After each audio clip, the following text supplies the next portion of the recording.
भगवान, मैं हृदय की वेदना व्यक्त करना चाहता हूं जो कि मैंने आज तक किसी से व्यक्त नहीं की। मेरे मन की हालत खंड खंड हो गई है। एक तरफ सत्संग का प्रेम और परमात्मा से मिलन की चाहत और दूसरी तरफ भौतिक काम वासना की तरफ हर पल का झुकाव। आज प्रौढ़ावस्था तक उससे छुटकारा नहीं पा सका। समझ आती है तो अधूरी रहती है और स्त्री शरीर के अनेक अनुभवों के बावजूद भी और ज्यादा वृत्ति तंग करती है। सब अच्छी कही हुई बातें और सिखावने बाहर ही रह जाती। मैं वहीं का वहीं, सब भूलकर लोलुप हो जाता हूँ। वासना मन को घेरे रहती है, स्वप्न में भी वही चलता है। किस क्रिया से मैं छुटकारा या समता पा सकूं, वह रास्ता दिखाएं, कृपा करें। राधा रमन, अभी मैंने जो कहा उस पर विचार करना। क्यों छुटकारा चाहते हो? किसने तुमसे कहा कि छुटकारा चाहो?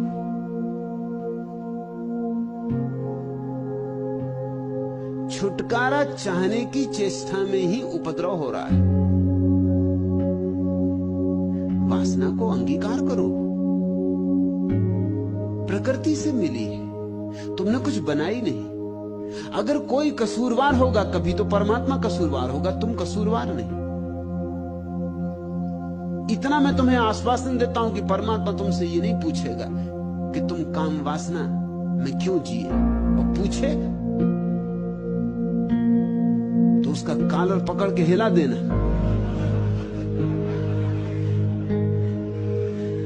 और कहना कि दी थी तुमने,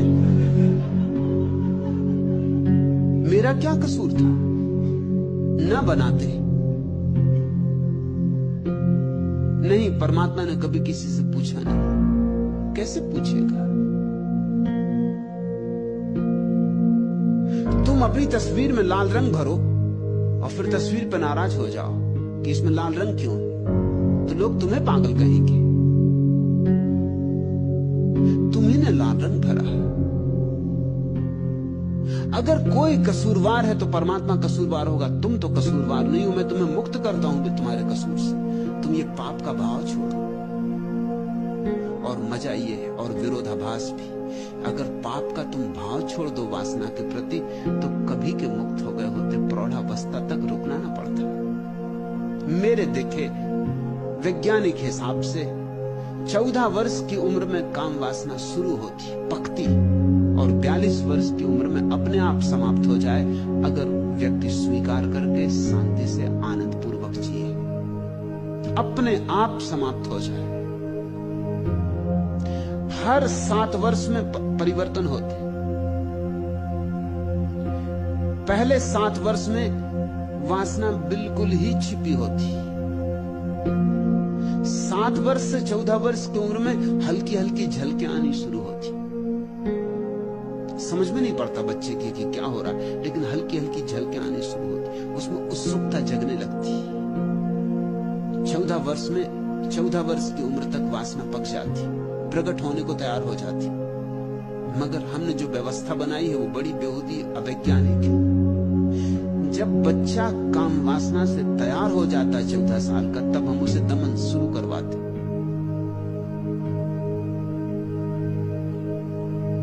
विवाह तो होगा 24 साल में कि 25 साल में कि 30 साल में। 14 साल से लेके और 24 साल तक 10 साल के फासले में वासना का क्या होगा? दबाएगा बच्चा और दबाने से रुग्ण होगा तो वासना स्वप्न में प्रविष्ट हो जाएगी,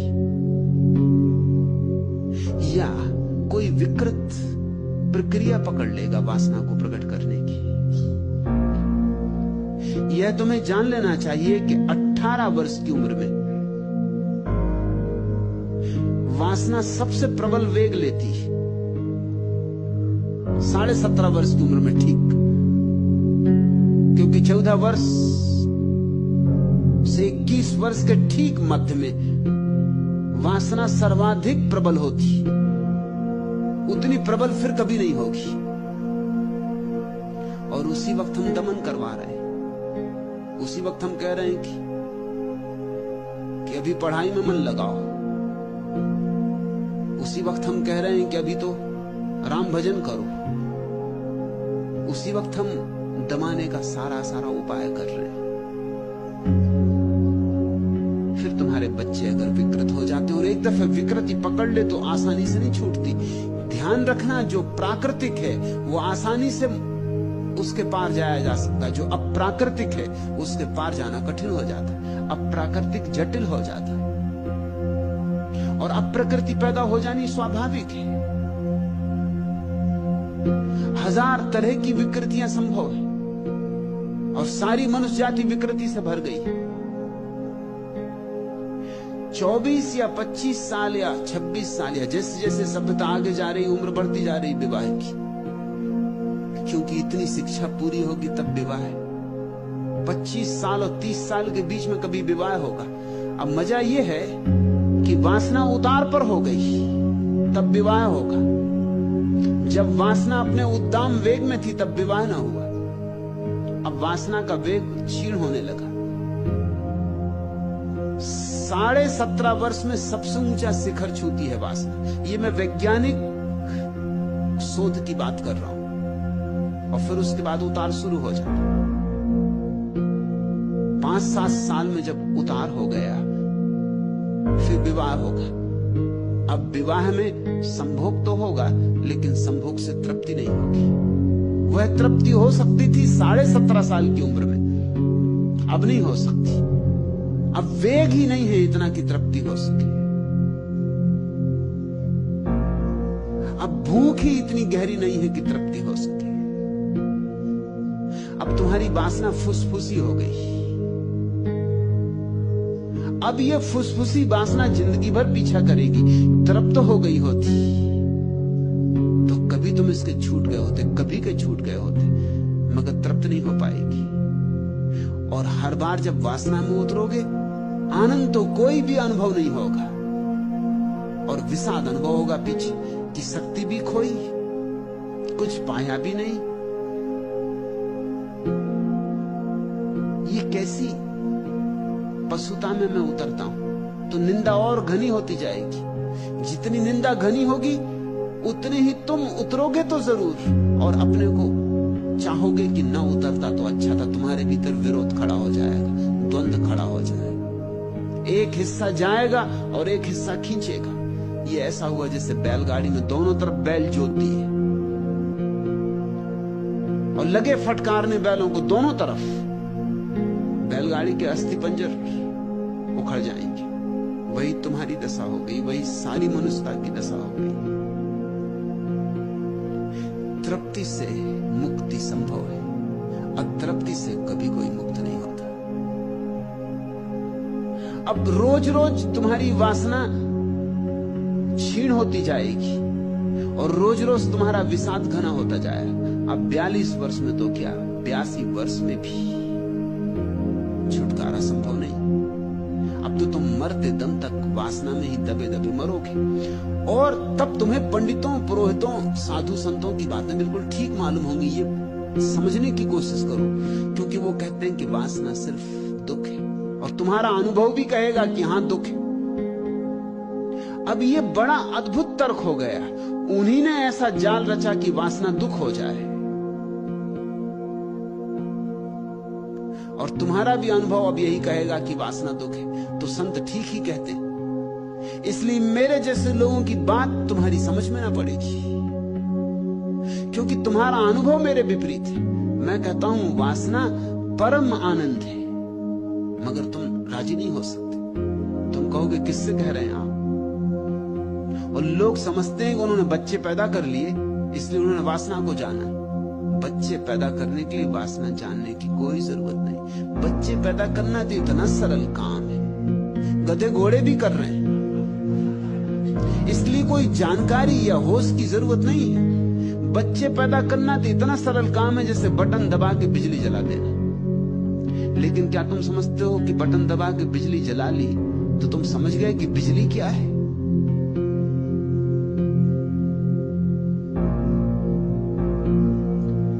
बिजली क्या है ये तुम नहीं समझ जाओगे बटन दबाने से।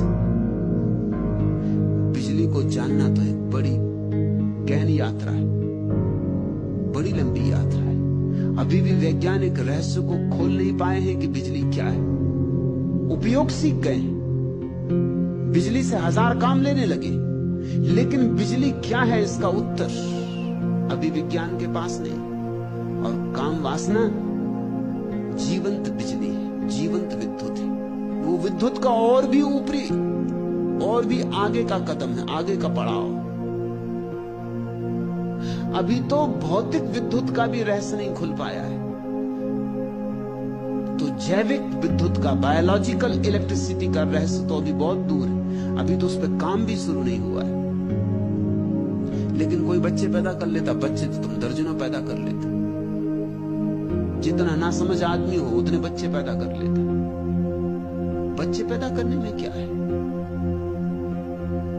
लेकिन बच्चे पैदा करने वाला सोचने लगता है कि मैं वासना को जानता हूं, और छुटकारा नहीं हुआ अभी तक। वासना को तुम नहीं जानते। वासना को जानने का शास्त्र है, वासना को जानने की कला है। उसी कला का नाम तंत्र है। उसके बड़े सूक्ष्म उपाय हैं, विधियां हैं। मैं चाहता हूं कि लोग तंत्र की विधियां समझें, सीखें। मगर जिनको मैं समझाना चाहता हूं, जिनको मैं सिखाना चाहता हूं, जो सीखकर वासना से मुक्त हो सकते हैं, वो ही प्रस्तावन करते हैं कि मुझे फांसी की सजा दे दी जाए। और उनको भी मैं कसूर नहीं दे सकता। उनका अनुभव उनसे यही कहता है कि वासना में क्या सुख है, वासना तो नरक है। हालांकि नरक कह कह के वो मुक्त नहीं हुए। राधा रमण, तुम्हारी अवस्था तुम्हारी ही नहीं है, करीब करीब 99% मनुष्यता की। और जैसे तुम कहते हो कि मैं हृदय की वेदना व्यक्त करना चाहता हूं, जो कि मैंने आज तक किसी से व्यक्त नहीं की, ऐसे ही और भी लोग हैं जो किसी से व्यक्त नहीं कर रहे हैं। करें भी क्या? अपना रोना क्या रोना? और अपना रोना रोएंगे तो लोग हंसेंगे। मजा ये है, अगर तुम किसी से कहोगे कि मैं प्रौढ़ हो गया और वासना से मुक्त नहीं हुआ, तो वो कहेगा अरे अभी तक वासना से मुक्त नहीं हुए। वो ऐसा दिखाएगा जैसे वो तो मुक्त हो गया है। वो ये मौका नहीं छोड़ सकता कि अपने को तुमसे ऊपर रख ले, और तुम्हें ऐसा दीन कर देगा, ऐसा हीन कर देगा कि कहने से सार क्या है। तुम जाके किसी साधु सन्यासी को कहोगे कि मैं भी वासना से मुक्त नहीं हुआ, तो वो कहेगा पशु हो तुम, नारकी हो तुम, कीड़े हो तुम।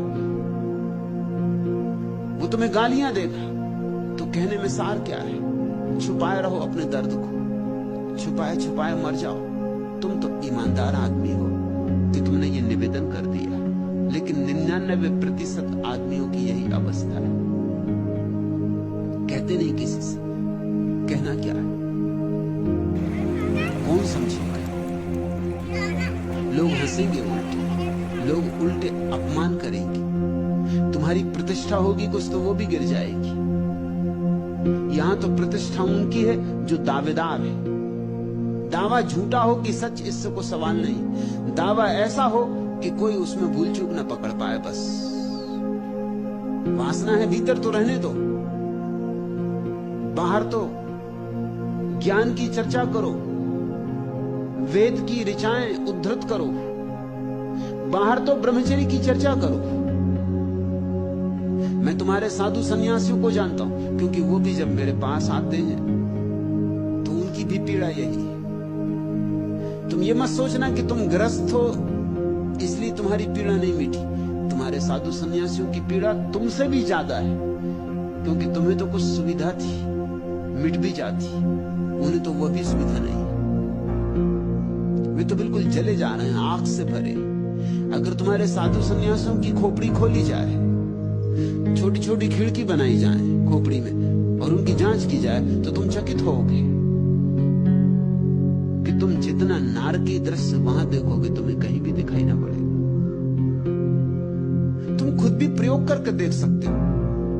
रोज तुम भोजन कर लेते हो, फिर तुम भोजन के सपने तो नहीं देखते। एक दिन उपवास करो, उस रात भोजन का सपना देखोगे।